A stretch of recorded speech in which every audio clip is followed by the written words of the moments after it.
Hello everyone. So we figured out after a few months that the filters that I built for the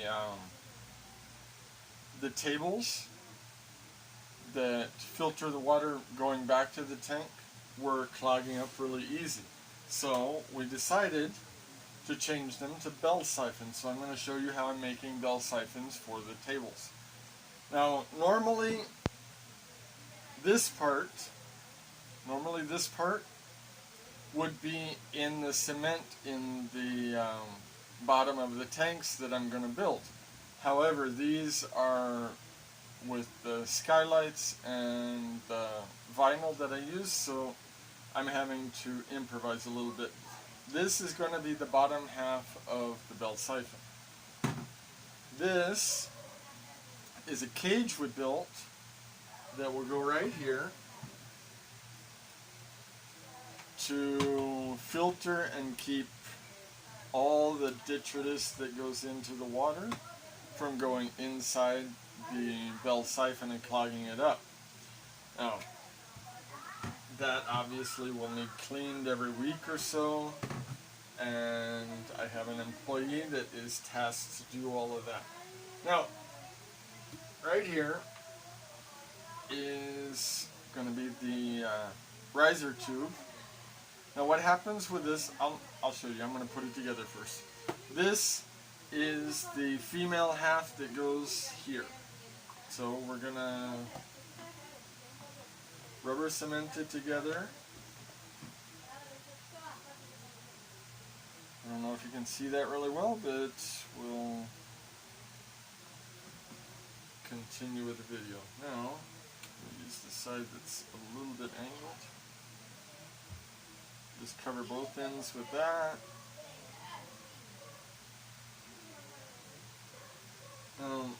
Unlike in the United States, we don't have the primer and glue like we have. We just have this rubber cement. It works pretty well. So that's the riser.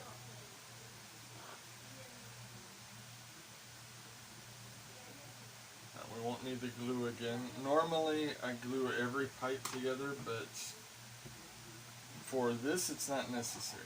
So let's make the Bell Siphon. Here we have a tube that has a bunch of teeth cut into it to about an inch level. Okay? And it's just a tube. There's nothing special about it. Now we take and put the cap on it, which sometimes it's a little bit complicated to manage.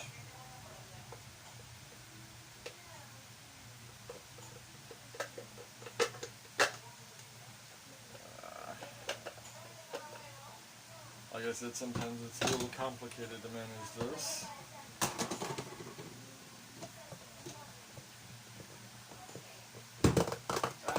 There we go. Now, it makes basically a cup, as you can see. As you can see here. Okay. Now this will produce a seal. So, I don't know if everybody knows how a Bell Siphon works, so I'm going to go ahead and explain that too. This riser tube goes right here. I'm not putting it on permanently because this part is already in my tanks and I have to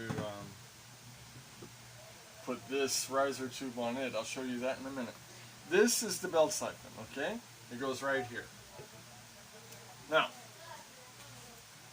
we put this on to keep grit and stuff from entering, but I'm not going to do that right now because I want to show you how this works. So, water fills up the tank, right? Fills up the tank. Comes to about this level, and the riser tube starts to have water going over the sides. When the level rises a little bit more, it will fill up this exit and it will start falling out.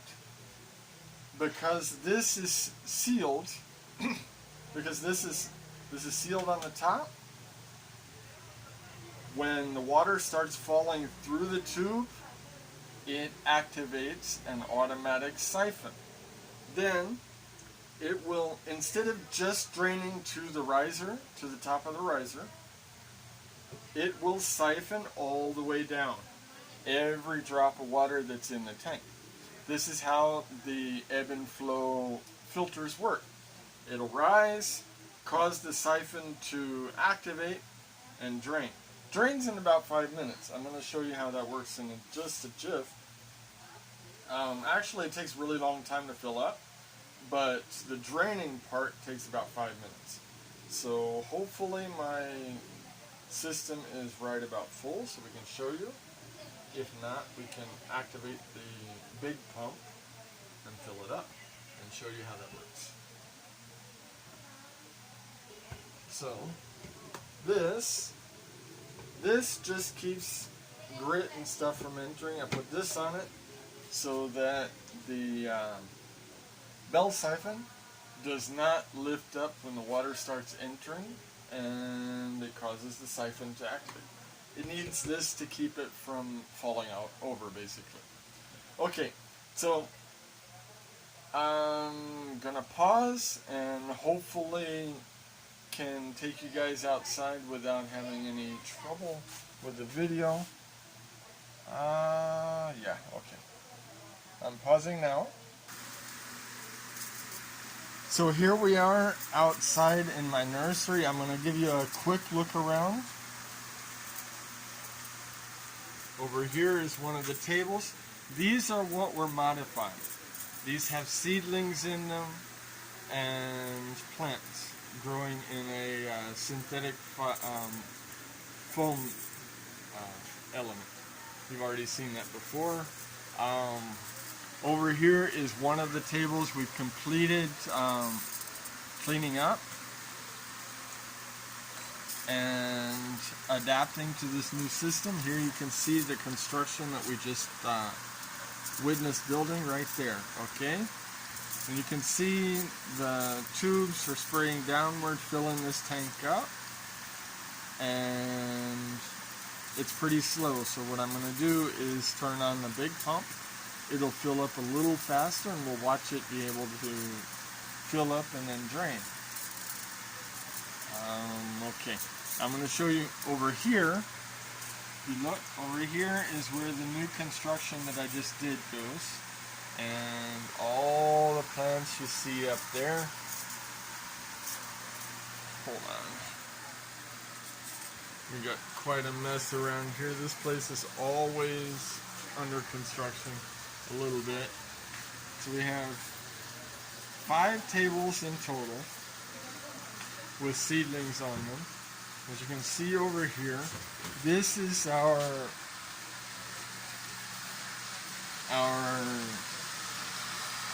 sump tank, and there is one of the pumps. That's the pump that's active all the time, and this is the bigger pump that works the spray that activates 3 times per day. Okay, so we're gonna go and work on filling up the tank so you can see it drain. It'd be kind of cool. Pretty simple stuff. You want to say hi? Say hi. Hi. She's cutting some basil that she grew herself. Look at that. Yeah. Okay. So, we're going to activate the larger tank, which means I have to unplug everything else because it's pretty large amount of power it drains. So here we go. You get to watch that, and you're going to watch a flow go really quickly here. You can see the bottom tube stopped, but you can also see that entrance for the wall right there. The water is going into the wall and covering the roots, and now it's draining out here. Also drains toward the middle. I'm also modifying this to where they'll only be 3 meters long instead of 6, because the two panels together don't work really well, and they double up, they bend in the middle. So look at that flow. It's going to fill up pretty quick.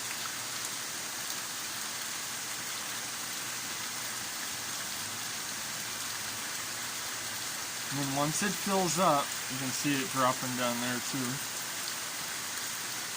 Once it fills up, it will drain in just under 5 minutes.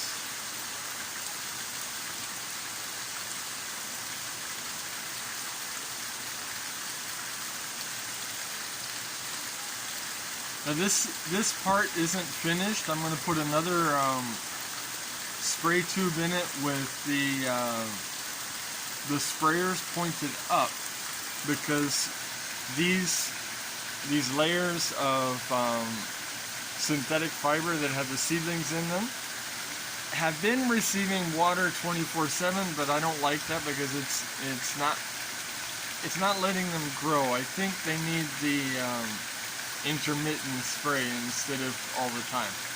So I'm going to put the other tube in here and connect it to the big pump, so it'll only get sprayed 3 times a day. They'll still stay wet, but they'll have a chance to drain out. Actually, quite a few modifications we're going to make on this later, once we move out into the mountains and can build the bigger installation. One is these tables. These tables are all going to be meter deep, meter wide cement basins with all the plumbing underneath and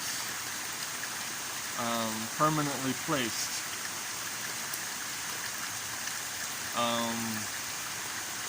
That'll help out because this always leaks a little bit. There's a little drop or two that comes out. As you can see, this one runs like a river. Yeah. We got such messy stuff here. Runs like a river all the time. But that one is open, has a hole open, so we're gonna fix that. It's almost filled up. Look at that. It fills up pretty quick. During the slower system fill up, it takes about an hour and a half to fill completely up. I haven't actually timed it, but it seems pretty long. Now, the interesting thing about that is the sprayers, they spread out all the water and cause it to get oxygenated really, really well. Then this water goes to the sump tank, and it goes to another set of plants. I'm going to show you that right now. And those plants, here we go, over here in these basins, these plants have carbon that filters the water, and then you can see this big long tube down here. Every one of those openings drains water directly into these tanks. These tanks have my fish.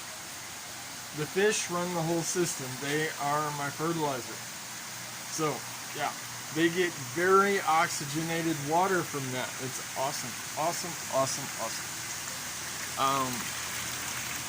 Okay, we're almost to the point where it'll start draining. And I'll turn it off, and you can see it go down like really quick. You see how it's almost to the top there? What happens is this keeps the Bell Siphon from lifting up. So instead of lifting up, the air escapes and it fills with water and causes the automatic siphon to start. And that's exactly what we want. Now the only thing I don't like about this is I like automated. I really do. I like automated. So this needs maintenance. Like I said, you have to clean out the little filter every once in a while, which I'll have my worker do. That's one of the reasons I like workers, because I want to be able to go out in the woods and look for plants. I want to go find new fish and frogs and plants to show you guys.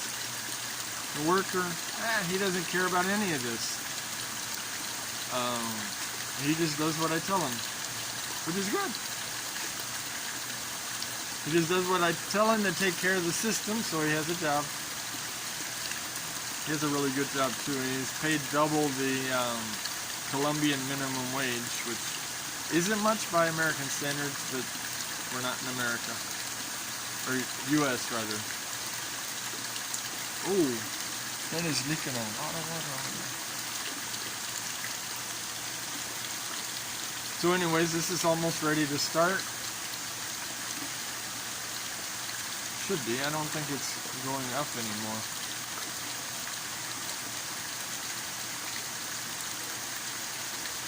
Okay, so we're going to turn this part off.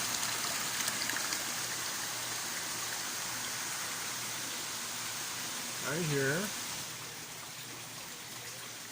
Put the regular pump back on. And it should fill it up the rest of the way.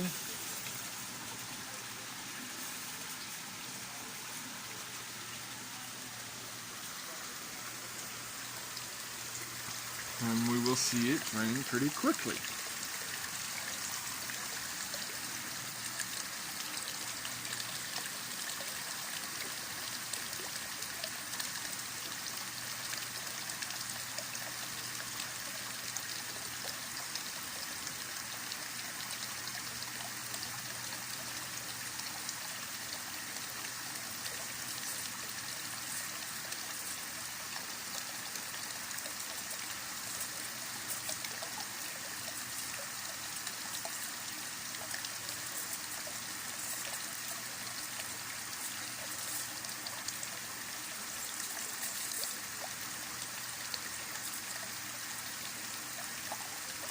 Baby.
So does anybody know why all the substrate is in here?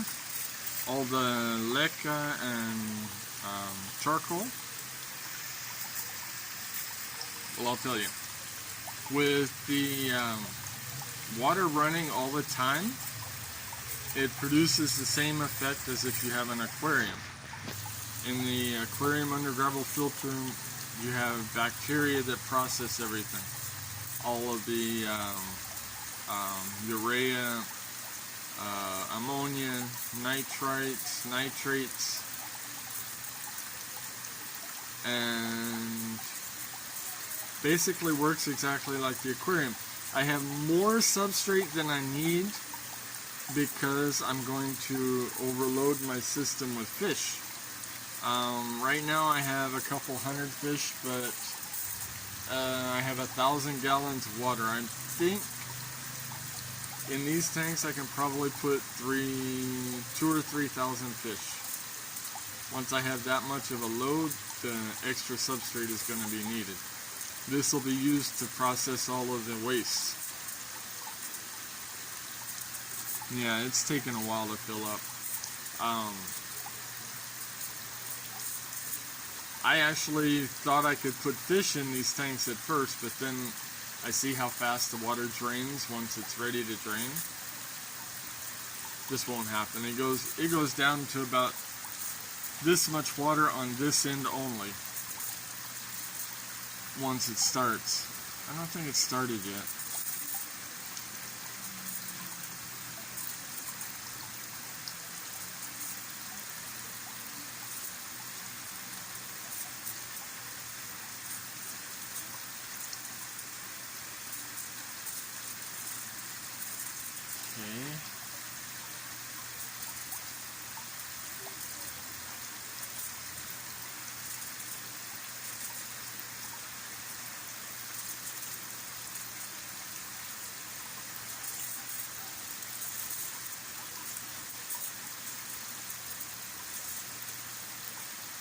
Okay, this is getting long, so I'm going to put the pump back on again and get it filled up.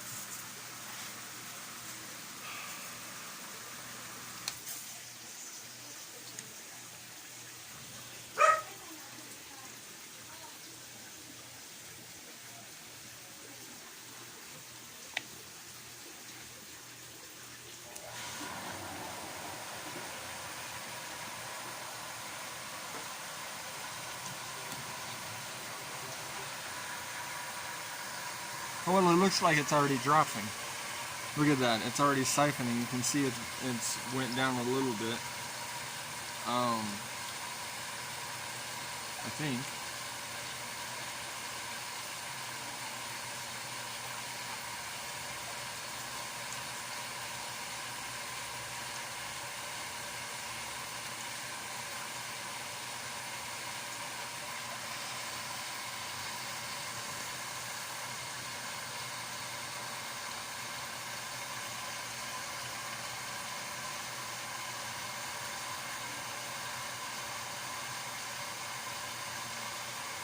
Yeah, I can see it going down.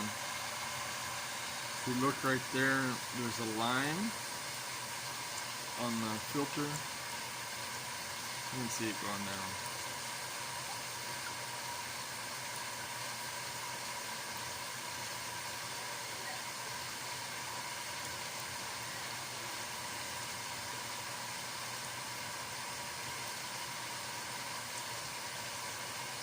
I think I plugged up the wrong pump.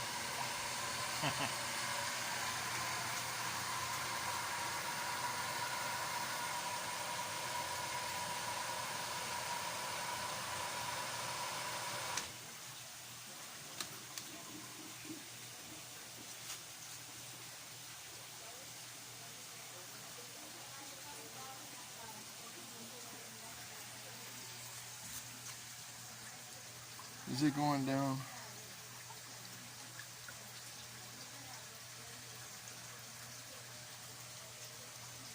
Nah, I'd be going down faster than that. Okay, we're gonna try it again. But with the right pump this time.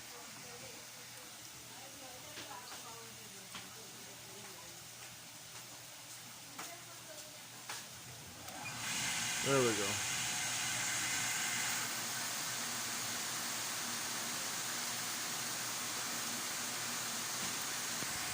Ooh.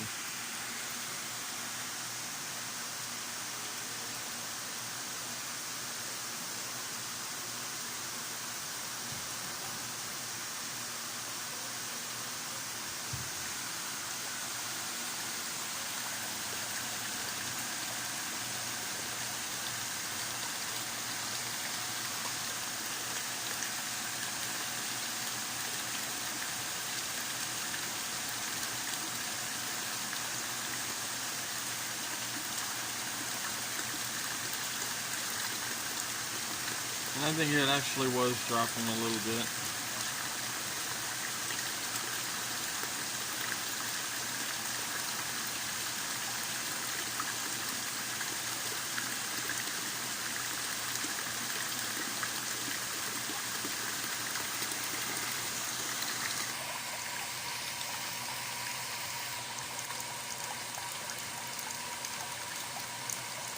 So it is draining.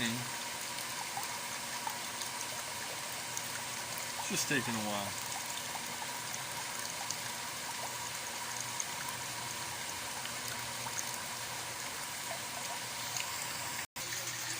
So here's the outlet from the siphons coming into the tank. So we can see that it is draining. And pretty strongly, in fact. Okay, let's go back over there and look.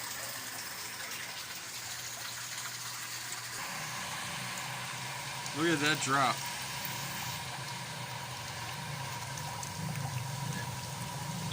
The last time we looked, it was right here. Now it's almost to the substrate.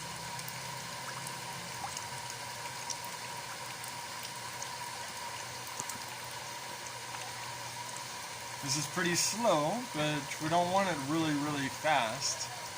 As you can see down there, that part of the substrate is already dry. This is just the lower end of the tank, settling out all the water. Okay, so you see how that works. All drains back to the tank and that water gets reused.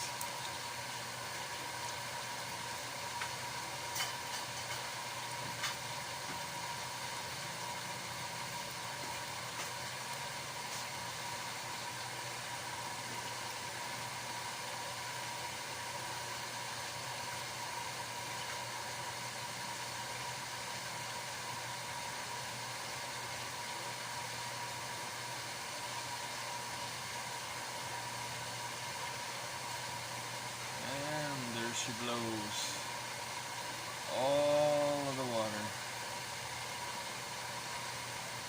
Look at that, you can see it draining out of the substrate over there. I know it took a little while, but got to see it working. Now, I have to turn the other pump back on, but I have to wait till the water gets to the tank. And that's that. Okay, pause. We can see the tubes started spraying again. Normally those run 24/7. I just did that for the video so that we could get a tank filled faster. One pause. Here we are back at the tank. And normally this sump tank would be empty, but I bought some cichlids. You can see the pink one down there? Yeah, I bought some cichlids a while back that didn't get along with the other fish, so I put them in here along with some flower pots that I modified for caves. Yep, that's pretty much it. Okay, so that's how the siphon works.